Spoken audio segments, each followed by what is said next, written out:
Right का ये अपना हिंदी साहित्य का इतिहास जो चल रहा था, इसका तीसरा पार्ट आज हम लोग स्टार्ट करेंगे। तो हिंदी साहित्य के इतिहास में हमने इसका टाइम डिवीजन, काल डिवीजन पहले पूरा बता दिया था। टाइम डिवीजन बताने के बाद अब किस काल में, जैसे आदिकाल है तो आदिकाल के, आदिकाल का दूसरा नाम वीरगाथा काल है। वीरगाथा काल के प्रमुख कवि और उनकी रचनाएं। ऐसे ही भक्ति काल है, भक्ति काल के प्रमुख कवि और उनकी रचनाएं। ये याद करना थोड़ा टफ पड़ता है, इसलिए इसको एक ट्रिक के माध्यम से हम लोग याद करेंगे और उन ट्रिकों को सरलता के आधार पे बोर्ड पे हमने बहुत कायदे से लिख रखा है। साथ में जैसे मैं समझा रहा हूँ आप उसी तरीके से समझने की कोशिश करें, तो एक ही दो बार पढ़ने में ये याद हो जाएगा। सबसे बड़ी बात ये फिर ये मिक्स नहीं होगा कि कौन सी रचना भक्ति काल की है या आदिकाल की है। ट्रिक में प्रो देने से ये चीज फिर अलग हो जाती है, सेपरेट हो जाती है, मिक्स नहीं हो पाती है। तो ये इसका सबसे बड़ा लाभ है। अन्यथा वैसे पढ़ोगे तो बाद में आपको कंफ्यूजन होगा ये किस काल के है, रचना किस काल की है। चलिए देखिए, अब जैसे यहाँ पे आदिकाल लिया गया है, आदिकाल के प्रमुख कवि एवं उनकी रचनाएं याद करने की ट्रिक। तो आदिकाल के सबसे बड़े महान कवि हैं। पहले तो कवियों के नाम याद करिए। तो कम से कम पूछता है कि 4-5 कवियों के नाम बताओ आदिकाल के, तो उस समय अचानक याद नहीं आते हैं। ट्रिक से वो भी दिक्कत खत्म हो जाएगी। जैसे अमीर चंद विद्या नाले में जागिरी, तो ये हमारी एक ट्रिक है। अमीर चंद विद्या नाले में जागिरी तो आदिकाल के लिए है। तो अमीर से हो गया अमीर खुसरो, ये पहले। ये आपका दूसरा, चंद से चंद बरदाई, विद्या से विद्यापति और नाले में से नरपति नाल ले। तो विद्यापति तीसरे का लीजिए, नरपति नाल ले। जागरी से जगनिक, तो ये 5। तो इस तरीके से हम लोग ये 5 कवियों के नाम एक ही बार में याद कर सकते हैं। अमीर चंद विद्या नाले में जागिरी, तो अमीर से अमीर खुसरो, चंद से चंद बरदाई, विद्या से विद्यापति, नाले से नरपति नाल ले, जागिरी से जगनिक। आसानी से याद कर लेंगे बस एक दो बार पढ़ने से। दूसरी ट्रिक है अमीर खुसरो की रचनाएं याद करने की ट्रिक। तो अमीर खुसरो की रचनाएं कैसे याद करेंगे, ये उसके लिए ट्रिक भी है। खली की हालत नाजुक है, ये हमारी ट्रिक है। खली से खलिक बारी, खलिक बारी इनकी एक महान रचना है। तो एक रचना तो ये याद हो जाएगी। हालत से हालत कन्हैया, तो हालत कन्हैया ये दूसरी इनकी बड़ी रचना है। और नाजुक से नजराने ए हिंद, ये तीसरी इनकी रचना है। इस तरीके से हम 3 रचनाएं की याद कर सकते हैं। खली की हालत नाजुक है, खलिक बारी, हालत से हालत कन्हैया और नजराना ये हिंद, ये अमीर खुसरो की रचनाएं हैं। तो यहाँ पे अमीर खुसरो को रचनाओं को हम इस तरीके से याद कर सकते हैं। 2 इनकी अन्य हैं, पहेलिया और आस्की। इनको आपको ऐसे ही याद रखना है, पहेलिया और आस्की, ये 2 और है। उसके बाद में तीसरी बहुत इंपॉर्टेंट चीज है, इसको बहुत ज्यादा ध्यान रखना है। जो हिंदी साहित्य पढ़ रहे हैं तो हिंदी साहित्य की चंद बरदाई की एक रचना है जो वीरगाथा काल की सर्वश्रेष्ठ कवि है। तो चंद बरदाई जो है वीरगाथा काल के सर्वश्रेष्ठ कवि क्यों है, इसका कारण नीचे लिखा गया है। हिंदी साहित्य का पहला महाकाव्य, तो हिंदी साहित्य का जो पहला महाकाव्य है वो पृथ्वीराज रासो है। तो हिंदी साहित्य का पहला महाकाव्य पृथ्वीराज रासो है और इसको लिखने वाला जो कवि है चंद बरदाई, वो वीरगाथा काल का सर्वश्रेष्ठ कवि है। जब उसकी रचना सबसे महान है तो कवि भी सर्वश्रेष्ठ हो गया। तो पृथ्वीराज ये सबसे पहला महाकाव्य है हिंदी साहित्य का। इससे पहले बाद में तो महाकाव्य आए, महाभारत और रामचरितमानस वगैरह, लेकिन ये पहला महाकाव्य है। उसके बाद विद्यापति, विद्यापति की रचनाओं को याद करने की जो ट्रिक है, पद लता पता। तो पद लता पता 3 शब्द आए हैं, एक पद आया है, एक लता आया है, एक पता आया है। तो विद्यापति, पति यहाँ पे भी लगा हुआ है, तो पद लता पता, पद से पदावली, लता से कीर्ति लता और पता से कृति पताका। तो ये 3 रचनाएं पद लता पता से विद्यापति की याद की जा सकती हैं।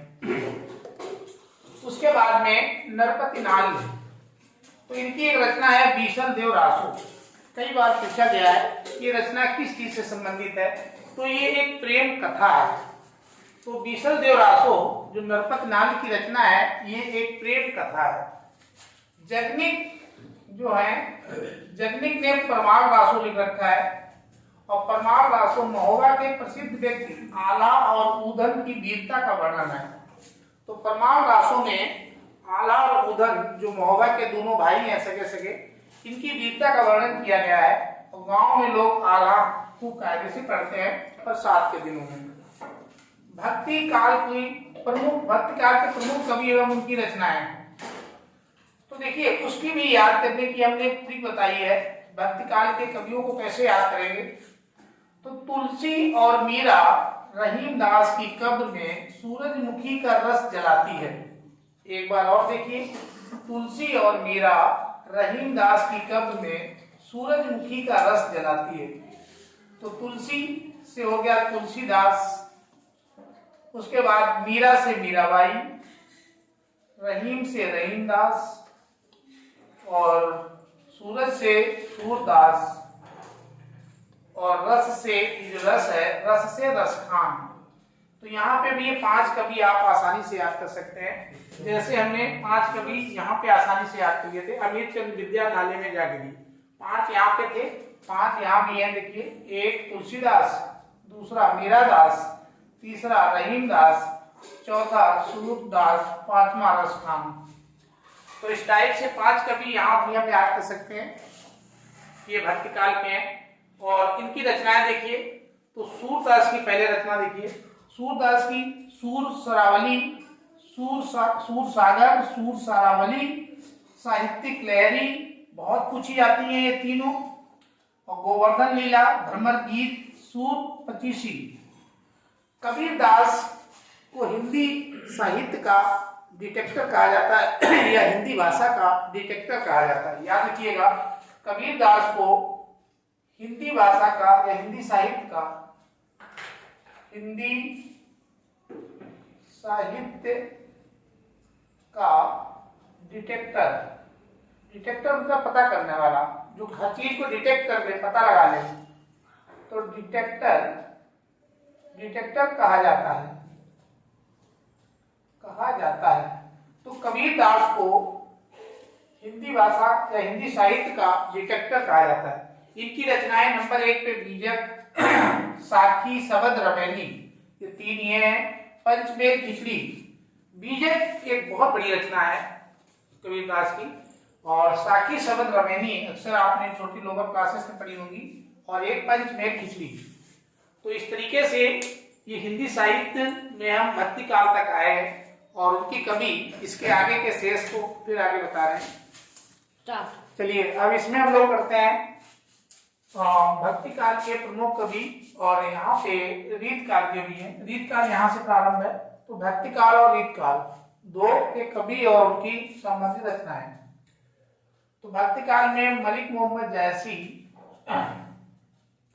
इसमें इनकी जो रचनाएं हैं पद्मावत, अखरावत, बारामासी, आखिरी कलाम, मित्र रेखा, ये इनकी प्रमुख है।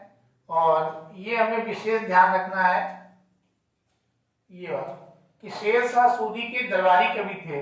जो मलिक मोहम्मद जैसी थे, ये शेर शाह सूरी के दरबारी कवि थे, जिसने GT road, grand trunk road बनवाया। तो पद्मावत पे अभी पिक्चर भी आई थी, पद्मावत दीपिका पादुकोण की, तो ये उसी पे बनी हुई थी, मलिक मोहम्मद जैसी की रचना पे।